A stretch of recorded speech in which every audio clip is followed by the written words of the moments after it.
മുല്ലമാട് പാടശേഖരം എടപ്പാൾ മേഖല ഇനി പൂർണ്ണമായും കതിരണിയും.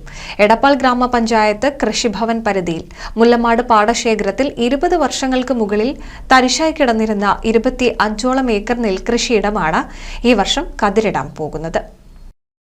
വ്യക്തമായ രേഖകൾ ഇല്ലാത്തതിനാൽ കൃഷിയിറക്കിയിട്ട് 20 വർഷത്തിനു മുകളിലായി. കേരള സർക്കാരിന്റെ തരിശുഭൂമികൾ പരമാവധി കൃഷിയോഗ്യമാക്കുക എന്ന നിർദ്ദേശപ്രകാരം എടപ്പാൾ ഗ്രാമപഞ്ചായത്ത് ഭരണസമിതി തീരുമാനപ്രകാരമാണ് കർഷകർ ഈ വർഷം ഈ കൃഷിയിടം നെൽകൃഷി യോഗ്യമാക്കിയത്.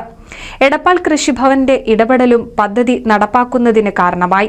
നടീലുദ്ഘാടനം എടപ്പാൾ ഗ്രാമപഞ്ചായത്ത് പ്രസിഡന്റ് സി വി സുബൈദ നിർവഹിച്ചു. കാർഷിക മേഖലയ്ക്ക് ഊന്നൽ കൊടുത്തുകൊണ്ടുള്ള പ്രവർത്തനങ്ങളാണ് ഞങ്ങളുടെ ഭരണസമിതി വന്ന അന്ന് അതേ വർഷം തൊട്ട് നടത്തുന്നത്. ഏതായാലും ഈ കാലയളവിനുള്ളിൽ ഞങ്ങൾ ഒട്ടനവധി തരിശുഭൂമി കൃഷിയോഗ്യമാക്കുകയുണ്ടായി. നമ്മുടെ കൃഷിഭവൻ്റെയും പഞ്ചായത്തിൻ്റെയും വലിയ ഇടപെടൽ കാർഷിക മേഖലയിലുണ്ട്. അതിൻ്റെയൊക്കെ അടിസ്ഥാനത്തിൽ തന്നെയാണ് ഈ വർഷവും നമുക്ക് സ്വരാജ് ട്രോഫി നേടാൻ കഴിഞ്ഞത്. എല്ലാ കർഷകരുടെയും കയ്യൊപ്പ് ഞങ്ങളുടെ ട്രോഫിയിലുണ്ട്. എല്ലാവരോടും ഈ സമയത്ത് നന്ദി പറയുകയാണ്. ഏതായാലും ഈ ഒരു ഭാഗത്ത് ഒട്ടനവധി ഭൗതിക സാഹചര്യങ്ങളുടെ കുറവുണ്ട്. പോസ്റ്റ് വേണം, കറണ്ട് വേണം എന്നൊക്കെയുള്ള ആവശ്യങ്ങൾ ഇവിടുന്ന് ഉന്നയിക്കപ്പെട്ടിട്ടുണ്ട്.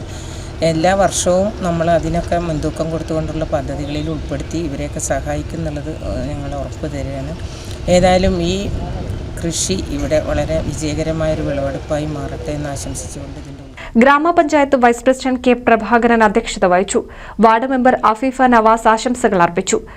കൃഷി ഓഫീസർ സുരേന്ദ്രൻ MP പദ്ധതി വിശദീകരണം നടത്തി. മുല്ലമാട് പാടശേഖര സമിതി സെക്രട്ടറി മുബിൻ പൊന്നത്ത് വളപ്പിൽ സ്വാഗതവും സെലിപ്പറയൻ വളയപ്പിൽ നന്ദിയും പറഞ്ഞു.